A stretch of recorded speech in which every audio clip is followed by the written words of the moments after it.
कुछ साल पहले अगर आपसे ये सवाल करता या आपकी पार्टी से ये सवाल करता, बल्कि मैंने सवाल ऐसे किए भी हैं, तो आप लोगों का जवाब होता था ये कांग्रेस का इंटरनल मैटर है। आज उस इंटरनल मैटर पे आप लोग बड़ा तेजी से जवाब देने, क्या ये बात का डर है कि राहुल का एक सिंपैथी तैयार हो जाएगी, एक विक्टिम कार्ड तैयार हो जाएगा? क्या बीजेपी को इस बात का डर है?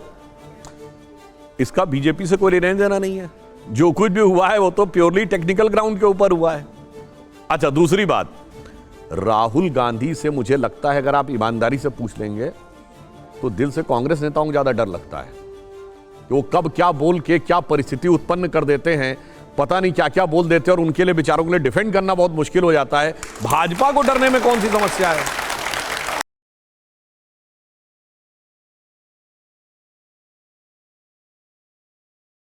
देखिए, एक राजनीति में सिद्धांत होता है, एक कहावत होती है। पुराने जमाने में जब राजे महाराजे होते थे तो क्या होता था कि अगर खुश हो गए किसी से, आपने बहुत अच्छी बात कही, तो आपको हाथी दान में दे दिया जाता था।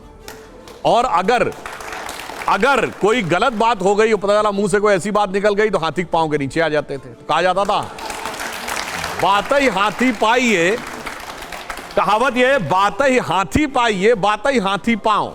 ये राजनीति में बहुत ध्यान रखना चाहिए। और मुझे लगता है राहुल गांधी जी, एक कहावत और है ना, दोहा, कि वाणी एक अमोल है, जो कोई बोले जानी, ये तराजू तौल के तब मुख बाहर आनी। यानी 100 बार सोच के बोलना चाहिए। राहुल गांधी जी बोलने से 100 बार बोलने के बाद भी शायद नहीं सोचते हैं। ठीक है, इस लिहाज से सिर्फ इसी पर प्रदीप जी सवाल आपका। सुधांशु जी, इस समय देश में भ्रष्टाचार के खिलाफ बहुत तेजी से जांच का अभियान चल रहा है। कल प्रधानमंत्री ने भी पार्टी मुख्यालय में इस पर कहा कि ये रुकने वाला नहीं है, हम पर झूठे आरोप लगाए जाएंगे तब भी हम रुकने वाले नहीं। एक सवाल बहुत से लोगों के मन में उठता है कि आखिर ऐसा क्यों है कि जांच एजेंसियों को केवल विपक्ष के नेता मिलते हैं? बीजेपी के किसी नेता के खिलाफ भ्रष्टाचार की जांच क्यों नहीं होती? या ये मानकर सरकार चलती है एजेंसियां कि बीजेपी में भ्रष्टाचार है ही नहीं? देखिए, ये सवाल आजकल बहुत पूछा जा रहा है, तो मैं इस पर बहुत ही टेक्निकल जवाब देता हूं। ये जितनी भी पार्टियां आज भ्रष्टाचार के घेरे में हैं, इन लोगों के कहने का भाव यह है कि 2014 में हमारी सरकार बनने के बाद ये हुआ। मैं विनम्रता से पूछता हूं, इनमें से एक पार्टी का नाम बता दीजिए जिसके पास पिछले 25-30 सालों में भ्रष्टाचार के आरोप में इनके नेताओं ने एजेंसियों की जांच न झेली 2014 से पहले। बताइए, कांग्रेस में कॉमनवेल्थ से लेके कोयले का घोटाला से लेके 2G का घोटाला और मुकदमेबाजी हुई, सुप्रीम कोर्ट में गए, ए राजा जेल चले गए। हम थे क्या तब? मनमोहन सिंह जी के जमाने में केस पैरेड कहा गया, चलिए वो छोड़िए। पीवी नरसिम्हा राव भारत के पहले प्रधानमंत्री थे, जो प्रधानमंत्री पद से हटने के बाद उनको बतौर मुजरिम कोर्ट में खड़ा होना पड़ा भ्रष्टाचार के आरोपों में। राजीव गांधी जी देश के पहले प्रधानमंत्री थे जो सीधे बोफोर्स के मामले में घेरे में आए। ये बताइए, आज ये लोग कहते हैं मुलायम सिंह जी के ऊपर डिस्प्रपोर्शनेट एसेट का केस कब से? 2004 और 5 से। मायावती जी के ऊपर 2005 और 6 से। डीएमके के नेताओं के ऊपर कब? 2007 और 8 थे। और लालू प्रसाद यादव जी 1997 में जेल चले गए थे, 1997 में, और पर्ची फाड़ रहे हैं 2014 के बाद की मोदी जी के ऊपर। तो भाई प्रॉब्लम क्या है कि इनका तो पूरा चरित्र और फितरत ही भ्रष्टाचार है।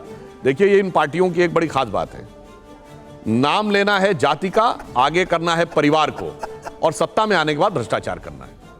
परिवार और भ्रष्टाचार को बचाना है, केवल यह उद्देश्य है, इसीलिए सब मिलकर एक होने का प्रयास कर रहे हैं। कल मोदी जी झूठ बोले, इसका मतलब कल मोदी जी ने ये कहा था अपने भाषण में, अब मैं 2014 के पहले तो कोई ईडी एक्शन ही नहीं लेता था, जांच एजेंसियां एक्शन ही नहीं लेती थी। नहीं, लेकिन अशोक जी, 2014 के बाद ही हमने एक्शन लेना शुरू किया भ्रष्टाचार के खिलाफ। लेकिन आपने जितने नाम गिनाए ये तो 2014 के पहले के हैं। आप मेरी बात सुनी नहीं पाए। मैंने तो 97 में गिराया जब ईडी थी भी नहीं। मैंने वही तो कहा। ठीक है, फोर्स के जमाने में अशोक जी, मतलब कोई भी एजेंसी हो, एक मिनट, एजेंसी कोई भी हो, भ्रष्टाचार में इनको रहना है। नहीं, मैंने क्या कहा आपको कि इसका मतलब भ्रष्टाचार के खिलाफ एक्शन हुई है।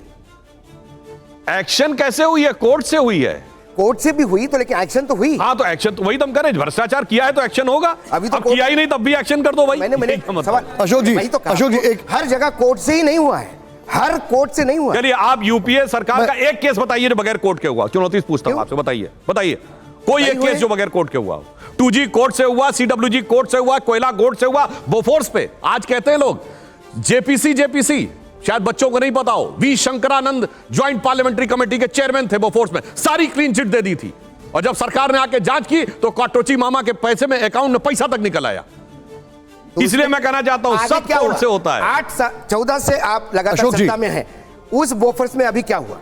भाई, अशोक जी, अब तो और सारा सभी विषय से अब तो बता और रहा हूं। सभी से भी सवाल क्या लेंगे। हुआ? एक मिनट बता रहे हैं क्या हुआ, सुनिए। बड़ी मजेदार बात यह थी कि क्वाट्रोची के खिलाफ जो रेड कॉर्नर नोटिस था वो यूपीए 1 सरकार के आखिरी समय में, वो क्वाट्रोची अर्जेंटीना में लैंड करता है जहां भारत की एक्सट्रेडिशन ट्रीटी नहीं है, तो उसका रेड कॉर्नर नोटिस खारिज हो जाता है। मतलब जानते क्या हुआ? और उसके बाद क्या करते, बजाय फ्रेश रेड कॉर्नर नोटिस जारी करने के उसका पैसा उसको देकर केस खत्म, पैसा भी ट्रांसफर कर देते। मतलब कुछ कुछ ऐसा हुआ कि ये कहा गया पुलिस नाके ऊपर एक गाड़ी आएगी इसको चेक करना, वो गाड़ी निकल गई, तो बजाय इसके कि अगले नाके पे कहीं पकड़ लेना, वायरलेस मैसेज का अब निकल गई तो जाने दो, कोई बात फर्क नहीं पड़ता। वो काम किया गया क्वाट्रोची। अभी क्यों नहीं कर सकते? अच्छा अशोक जी तो केस खत्म मैं करके बार दे दिया बार गया ना। हम लोग बार बार डाइग्रेस कर सर ये 1-on-1 होता जा रहा है। एक मिनट सर, मैं सबके पास सुधांशु जी एक मिनट। नीरव अब राजीव गांधी जी जीवित नहीं है मान्यवर। ठीक है अरे बाकी सर लोगों ने सर किया। सर अकेले राजीव गांधी ने सर ये कोई लगाया 1-on-1 नहीं है, ये 5 and 1 है।